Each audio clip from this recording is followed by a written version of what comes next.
Congress party ఇక్కడ గెలుస్తుంది, Congress party mayor పీఠం దక్కించుకుంటుంది. కానీ ఇప్పుడు చూడండి ఇక్కడ బ్లాక్ అంటే ఇంకా ఎవరి పేరు కన్ఫర్మ్ అవ్వలేదు.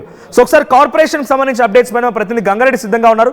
గంగారెడ్డి, నిజామాబాద్లో జనరల్ ఉమెన్ ఎవరా పీఠాన్ని దక్కించుకోబోతున్నారు? గతంలో ఇంట్రెస్టింగ్గా నిజామాబాద్ సంబంధించి అక్కడ మేయర్ పీఠాన్ని దక్కించుకోవాలనేటువంటి ఆలోచనతో ఓ మహిళ పెద్ద ఎత్తున హోటల్కి సంబంధించి ట్యాక్సీలతో కట్టిందని చెప్పి చర్చ జరిగింది. ఆవిడ ఓడిపోయింది. ఇప్పుడు ఆ పీఠాన్ని ఎవరు దక్కించుకోబోతున్నారు? అక్కడ ఎటువంటి సస్పెన్స్ కొనసాగుతోంది? హంగుకో క్లారిటీ వచ్చిందా? మున్సిపల్ కార్పొరేషన్ కు ఒక క్లారిటీ అయితే వచ్చింది. సింగిల్ లార్జెస్ట్ పార్టీగా బీజేపీ ఉంది. బీజేపీ మేము మేయర్ రేస్ లో లేమని చెప్పి నిజామాబాద్ ఎంపీ ధర్మపురి అరవింద్ ఇప్పటికే మీడియా సమావేశంలో చెప్పిన పరిస్థితులు నెలకొన్నాయి. ఇక ప్రధానంగా కాంగ్రెస్ పార్టీ మేయర్ పీఠం ఇక్కడ ఉంది. కాంగ్రెస్ పార్టీ నుంచి నలుగురు పోటీ పడుతున్నారు. నలుగురు పేర్లు వినిపిస్తున్న పరిస్థితి. పంచారెడ్డి లలిత, అదేవిధంగా కూరగాయల ఉషారాణి, బొంబోతుల పూజితా గౌడ్, మరో కేతావాతు సురేఖ, ఈ నలుగురు పేర్లు కూడా వినిపిస్తున్న పరిస్థితి. ప్రధానంగా నిన్న ఆర్టీవీ మనం ఎక్స్క్లూజివ్ గా ఒకరి పేరు ఇచ్చాం. బొంబోతుల పూజితా గౌడ్ అనే మహిళ పేరు ఇచ్చాం. జనరల్ స్థానం నుంచి పోటీ చేసిన మహిళలు కానీ ఎవరు గెలిచిన దాఖలాలు లేవు. నిజామాబాద్ కార్పొరేషన్ లో 17 స్థానాలు కాంగ్రెస్ పార్టీ గెలిచింది, 14 ఎంఐఎం గెలిచింది, 1 బీఆర్ఎస్ పార్టీ గెలిచింది, 28 బీజేపీ పార్టీ గెలిచింది. అందులో 17లో ఎవరు కూడా జనరల్ మహిళా స్థానం నుంచి గెలిచిన పరిస్థితులు ఎక్కడ కూడా లేవు. కేవలం బీసీ మహిళ కోసమే ఇప్పుడు మేయర్ పీఠం ఎక్కడుంది, ఉత్కంఠ రేకుంది. ఏదైతే రాష్ట్రంలో పిసిసి అధ్యక్షుడు నిజామాబాద్ జిల్లాకు చెందిన వ్యక్తి కావడం, మహేష్ కుమార్ గౌడ్ పూర్తిగా మున్సిపల్ కార్పొరేషన్ ఎలాగైనా కైవసం చేసుకోవాలనే కృతనిశ్చయంతో ఆయన ముందు నుంచి పట్టుదలతో ఉన్నారు. ఎవరికైనా సరే నిజామాబాద్ లో ఖచ్చితంగా కాంగ్రెస్ పార్టీ కైవసం చేసుకుంటుందని మొదటి నుంచి కూడా చెప్పుకొచ్చారు. అదే కోణంలో కూడా ఇప్పటికైతే క్లారిటీ వచ్చింది. బీఆర్ఎస్, ఎంఐఎం, కాంగ్రెస్ 3 పార్టీలు కలయికతో 32 స్థానాలు చేరుతాయి. 37 స్థానాలలో పూర్తిగా కాంగ్రెస్ పార్టీ మేయర్ పీఠం ఎక్కనుంది. అందులో ప్రధానంగా ఈ 4 పేర్లు అయితే వినిపిస్తున్నాయి. పంచారెడ్డి లలిత, కూరగాయల ఉషారాణి, కేతావా సురేఖ, బొంబోతుల పూజితా గౌడ్. ఈ పేరైతే మనం ముందే ఇచ్చాము. ఆర్టీవీ ప్రధానంగా ఆమె వైపే కాంగ్రెస్ పార్టీ అధిష్టానం మొగ్గు చూపుతుందని ఆశాభావం వ్యక్తం చేస్తున్నారు నిజామాబాద్ ప్రజలు. పూర్తి స్థాయిలో ఈ కాంగ్రెస్ పార్టీలో ఎప్పుడైనా ఏమైనా జరగచ్చు.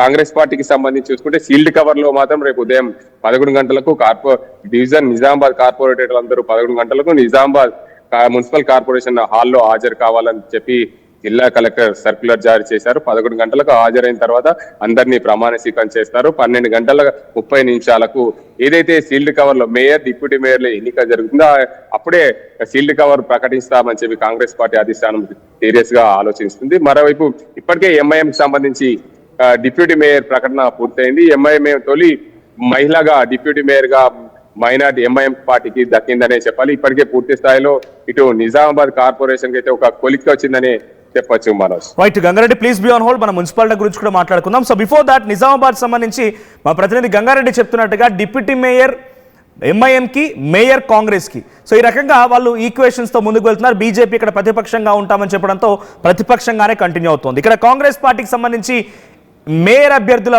రేసులో బీసీ మహిళలు ఉండబోతున్నారు. ఇక్కడ జనరల్ ఉమెన్ ఉన్నప్పటికీ బికాస్ అక్కడ ఎవరు కూడా జనరల్ మహిళలు గెలుపొందలేరు కాబట్టి బీసీలకు అవకాశం దక్కుతుంది ఇక్కడ. సో దట్ నిజామాబాద్ కార్పొరేషన్ పరిధిలో పీసీ అధ్యక్షుడు మహేష్ కుమార్ గౌడ్ కూడా అదే కార్పొరేషన్, అదే మున్సిపాలిటీ కార్పొరేషన్ సంబంధించిన వ్యక్తి కాబట్టి అక్కడ అవకాశం దక్కుతుంది. సో ఎక్కువగా పూజితా గౌడ్ పేరు వినబడుతోంది. సో ఆ తర్వాత సురేఖ రేస్లో ఉన్నారు, ఉషారాణి రేస్లో ఉన్నారు, లలిత కూడా రేస్లో ఉన్నారు. సో మొత్తంగా నిజామాబాద్ మాత్రం కాంగ్రెస్ కైవసం చేసుకోబోతోంది. నిజామాబాద్ కాంగ్రెస్ మున్సిపల్ మేయర్ రేస్లో 4 మహిళలు ఉన్నారు. సో బీసీలకే దక్కబోతుంది జనరల్ ఉమెన్ స్థానం అయినప్పటికీ. సో ఒకసారి నిజామాబాద్ సంబంధించి 7 మున్సిపాలిటీలు ఉన్నాయి. దాంట్లో బిచ్కుంద కాంగ్రెస్ గెలుపొందింది. అక్కడ బీసీ జనరల్ స్థానం ఉంది మేయర్ చైర్పర్సన్ పీఠం కోసం. ఎల్లారెడ్డిలో కాంగ్రెస్ గెలుపొందింది, అక్కడ జనరల్ ఉంది. బాన్సువాడలో బీసీ ఉమెన్, అక్కడ కాంగ్రెస్ గెలుపొందింది. కామారెడ్డిలో హంగు కొనసాగుతోంది, బీసీ ఉమెన్ రిజర్వేషన్ ఉంది చైర్పర్సన్ పీఠం కోసం. బోధన్లో హంగు ఉంది, జనరల్ అక్కడ కొనసాగుతోంది చైర్పర్సన్ పీఠం కోసం. భీమ్గల్లో కాంగ్రెస్ జనరల్ ఉమెన్, ఆర్మూర్లో కాంగ్రెస్ జనరల్ ఉమెన్. 2 హంగు ఉన్నాయి, 5 కాంగ్రెస్ గెలిచింది. సో ఎక్కడ ఎటువంటి సిచ్యువేషన్ తెలుసుకుందాం. గంగారెడ్డి, ఈ 2 హంగున్న చోట కామారెడ్డి అండ్ బోధన్, ఈ 2 చోట్ల హంగు పైన క్లారిటీ వచ్చిందా? అంటే నిజామాబాద్ కార్పొరేషన్ లో ఎంఐఎం మద్దతు ఇస్తుంది కాబట్టి బోధన్ లో కూడా ఎంఐఎం కాంగ్రెస్ పార్టీకి మద్దతు ఇస్తుంది. కాంగ్రెస్ పార్టీకి సంబంధించిన వ్యక్తే చైర్మన్ అవుతారు. మున్సిపల్ చైర్మన్ కాంగ్రెస్ పార్టీకి సంబంధించిన బోధనలో తూము శరత్ రెడ్డి అయ్యే అవకాశాలు ఉన్నాయి. కాంగ్రెస్ పార్టీకి లాయల్ గా పనిచేశారు. గతంలో ఆయన కాంగ్రెస్ పార్టీలో ఉన్నారు.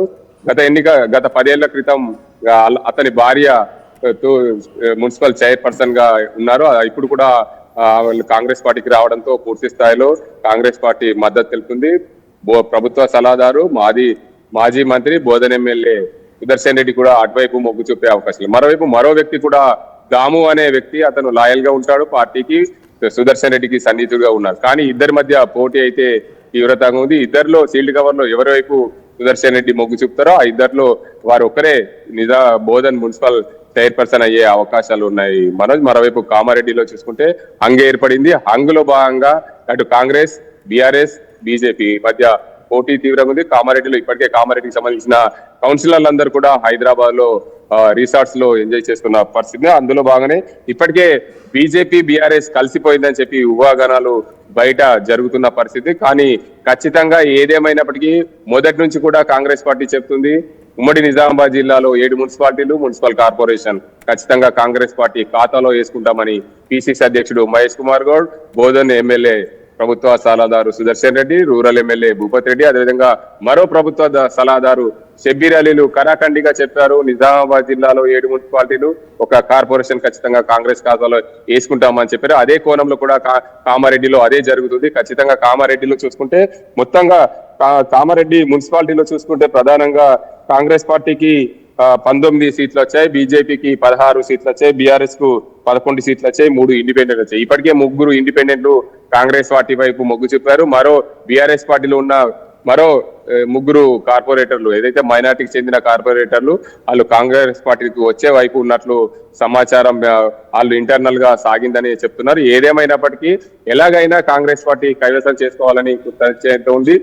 ఏదైతే కాంగ్రెస్ పార్టీలో ఏదైనా జరగచ్చు, ఎప్పుడైనా ఏ గుర్రమైనా ఎగరొచ్చు అనే సామెత ఉంది. అందులో భాగంగానే కాంగ్రెస్ పార్టీలో ఎప్పుడైనా సరే ఏమైనా జరగచ్చు, ఎవరైనా చైర్మన్ కావచ్చు అనే ఉద్దేశం మీద కాంగ్రెస్ పార్టీ సన్నాహాలు చేస్తుంది. మొత్తంగా జిల్లాలో రాజకీయ సమీకరణ ఏదైతే నిజామాబాద్ మున్సిపల్ కార్పొరేషన్ జనరల్ మహిళ ఉందో ఆ జనరల్ మహిళ గెలవకపోవడంతో బీసీ మహిళకు దక్కుతున్న నేపథ్యంలో పూర్తి స్థాయిలో ఈ రిజర్వేషన్ల సానుకూలంగా ఇటు నిజామాబాద్ కార్పొరేషన్ ను పట్టుకొని ఇటు కామారెడ్డిలో కాంగ్రెస్ పార్టీ కైవసం చేసుకుంటుంది. అదేవిధంగా ఎల్లారెడ్డిలో జనరల్ వచ్చింది కాబట్టి జనరల్ వ్యక్తి కాంగ్రెస్ పార్టీకి సంబంధించిన వ్యక్తి మున్సిపల్ చైర్మన్ అవుతారు. అక్కడ ఇంకా పూర్తిగా స్థాయిలో ప్రకటించలేదు. దానికి సంబంధించి సీల్డ్ కవర్ లో రేపు 11 గంటలకు ఎల్లారెడ్డికి మున్సిపల్ చైర్మన్ ఎవరైతే ఉన్నారో అతను వచ్చే అవకాశం లేదు. మరోవైపు బిచ్కుందా మున్సిపాలిటీలో ఇప్పటికే సీమా శెట్కర్ పేరు ఖరారైంది. బిచ్కుందా మున్సిపాలిటీ కాంగ్రెస్ పార్టీ 8 గెలిచింది, 10 గెలిచింది, బీఆర్ఎస్ పార్టీ 2 గెలిచిన పరిస్థితులు. పూర్తి స్థాయిలో బిచ్కుందా మున్సిపాలిటీ కాంగ్రెస్ కైవసమైంది. సీమా శెట్కర్ పేరు ఖరారైందని చెప్పొచ్చు. మరోవైపు బాన్స్వాడ కాంగ్రెస్ పార్టీ కైవసమైంది. కాంగ్రెస్ పార్టీకి సంబంధించిన బీసీ మహిళ అయ్యే అవకాశం ఉన్నాయి. ఆర్మూర్కి వచ్చేసరికి ఆర్మూరు బీసీ మహిళ కాబట్టి ఖచ్చితంగా ఆర్మూర్ లో తర్జన భర్జన జరుగుతుంది. గోనె లహరి పేరు, అదేవిధంగా తిరుమల సుమన్ ల పేర్లు వినిపిస్తున్న పరిస్థితి. కాంగ్రెస్ పార్టీ ఆ ఇద్దరు పేర్లు కాకుండా మరో ఎవరి పేరైనా ఇచ్చే అవకాశాలు ఉన్నట్లు సీల్డ్ కవర్ లో తెలుస్తుంది. మనోజ్, చివరిగా మిగిలింది భీమ్గల్ మున్సిపాలిటీ. భీమ్గల్ జనరల్ అయింది. జనరల్ కి సంబంధించిన కాంగ్రెస్ పార్టీకి సంబంధించిన వ్యక్తులు ఎక్కడ అవుతారు. పూర్తి స్థాయిలో 12 వార్డులు ఉంటాయి. 12 వార్డులలో 8 వార్డులు కాంగ్రెస్ పార్టీ గెలిచింది, బీఆర్ఎస్ పార్టీ 4 గెలిచింది. బీఆర్ఎస్ పార్టీ కౌంటింగ్ సమయంలో బీఆర్ఎస్ పార్టీకి సంబంధించిన బాల్కొండ ఎమ్మెల్యే, మాజీ మంత్రి ఎన్నికల్లో ఓటమిలు గెలుపులు సహజం, ఎవరు గెలిచినా అభివృద్ధి కోసం పాటుపడాలి, మేమైతే 4 సీట్లకు పరిమితం అయ్యాం, ఖచ్చితంగా కాంగ్రెస్ పార్టీకి సంబంధించిన వ్యక్తులే మున్సిపల్ చైర్పర్సన్ అవుతారు, చైర్మన్ అవుతారని చెప్పి మాజీ మంత్రి బాల్కొండ ఎమ్మెల్యే చెప్పిన పరిస్థితుల్లో ఖచ్చితంగా కాంగ్రెస్ పార్టీ భీమ్గల్లో చైర్మన్ అయ్యే అవకాశాలు ఉన్నాయి. మనం మొత్తంగా ఉమ్మడి నిజామాబాద్ జిల్లాలో అన్ని కాంగ్రెస్ పార్టీ కైవసం బాన్సువాడలో కాంగ్రెస్ పార్టీ గెలుపొందింది. బీసీ మహిళ అక్కడ చైర్పర్సన్ కాబోతున్నారు. సో బాన్సువాడలో కాంగ్రెస్ పార్టీకి మెజారిటీ అంటే మ్యాజిక్ ఫిగర్ రీచ్ అయింది, ఎగ్జాక్ట్ గా మ్యాజిక్ ఫిగర్ టచ్ అయింది. అక్కడ ఎలా ఉండబోతోంది? ఖచ్చితంగా బాన్సువాడలో ఏదైతే కాంగ్రెస్ పార్టీకి సంబంధించిన ఎమ్మెల్యే గెలవకపోయినప్పటికీ బీఆర్ఎస్ పార్టీలో గెలిచిన ఎమ్మెల్యే మాజీ మంత్రి పోచారం శ్రీనివాసరెడ్డి ప్రభుత్వ సలహాదారుగా కొనసాగుతున్నారు. రాష్ట్ర నియోజకవర్గ అభివృద్ధి కోసమే నేను ముఖ్యమంత్రితో కలిశానని ఆ రోజులో చెప్పిన నేపథ్యంలో ఖచ్చితంగా అతని కుమారుడు భాస్కర్ రెడ్డి దగ్గరుండి బాన్సువాడలో కాంగ్రెస్ పార్టీ గెలుపు కోసం కృషి చేశారు. ఇటువైపు బీఆర్ఎస్ గెలుపునకు నిజామాబాద్ రూరల్ మాజీ ఎమ్మెల్యే బాజిరెడ్డి గోవర్ధన్ కూడా అక్కడే తిష్టవేశారు 5 రోజుల పాటు. కానీ తక్కువ స్థానాలు గెలుచుకోవడంతో కాంగ్రెస్ పార్టీ పూర్తి స్థాయిలో ఎక్కువ స్థానాలు గెలుచుకొని ఆ బాన్స్వాడలో బీసీ మహిళకు సంబంధించిన సీల్డ్ కవర్ లోనే రానుంది. ఆ సీల్డ్ కవర్ కూడా రేపు ఉదయం 11 గంటలకు వచ్చే అవకాశం లేదు. బాన్స్వాడకు సంబంధించి చూసుకుంటే కాంగ్రెస్ పార్టీ 10 గెలిచింది, బీఆర్ఎస్ 4 గెలిచింది, బీజేపీ 3 గెలిచింది, ఇండిపెండెంట్ 1 గెలిచింది, ఎంఐఎం 1 గెలిచిన పరిస్థితి. ఏదైతే ఇండిపెండెంట్ ఎంఐఎంలు కాంగ్రెస్ పార్టీకి మద్దతు ఇస్తున్నాయి కాబట్టి ఖచ్చితంగా బాన్స్వాడలు కూడా బీసీ మహిళకు సంబంధించిన మున్సిపల్ చైర్పర్సన్ అవుతారు. ఖచ్చితంగా దానికి సంబంధించి సీల్డ్ కవర్ లో అందే అవకాశాలు ఉన్నాయి మనసు. Right, thank you Gangareddy, thank you for the updates. మొత్తంగా నిజామాబాద్ కార్పొరేషన్కి సంబంధించి కాంగ్రెస్ పార్టీకి సంబంధించిన అభ్యర్థులే అక్కడ పీఠాన్ని దక్కించుకోబోతున్నారు. కాంగ్రెస్ పార్టీ నుంచి 3 పేర్లు ఉన్నాయి, లలిత, ఉషారాణి, సురేఖ అండ్ పూజితా గౌడ్ వైపే ఎక్కువగా మొగ్గు చూపుతున్నారు. ఇక నిజామాబాద్ మున్సిపాలిటీలోని బిచ్కుందలో కాంగ్రెస్ పార్టీ సీమా శంకర్, తర్వాత ఎల్లారెడ్డి నుంచి కాంగ్రెస్ పార్టీ ఇంకా సస్పెన్స్ కొనసాగుతోంది, బాన్స్వాడలో ఇంకా కాంగ్రెస్ పార్టీ సస్పెన్స్ కొనసాగుతోంది. బీసీ మహిళలకి అక్కడ అవకాశం ఉంది చైర్పర్సన్ పీఠం కోసం. సో అటు కామారెడ్డిలో కాంగ్రెస్ పార్టీ దక్కించుకునే అవకాశాలు ఉన్నాయి, కాన్ఫిడెంట్గా ఉంది. కానీ బీజేపీ బీఆర్ఎస్ కలిసి అక్కడ చైర్పర్సన్ పీఠాన్ని అధిరోహిస్తాయేమో అని చెప్పి ఒక చర్చ కూడా జరుగుతోంది. ఇక బోధన్లో యాజ్ ఇట్ ఈస్ వేరే నిజామాబాద్ మున్సిపల్ కార్పొరేషన్ మాదిరిగానే ఇక్కడ కూడా ఎంఐఎం కాంగ్రెస్ కలిసి నడుస్తున్నాయి. కాంగ్రెస్ నుంచి కొమ్ము శరత్ రెడ్డి అండ్ దాము ఇద్దరు పోటీ పడుతున్నారు.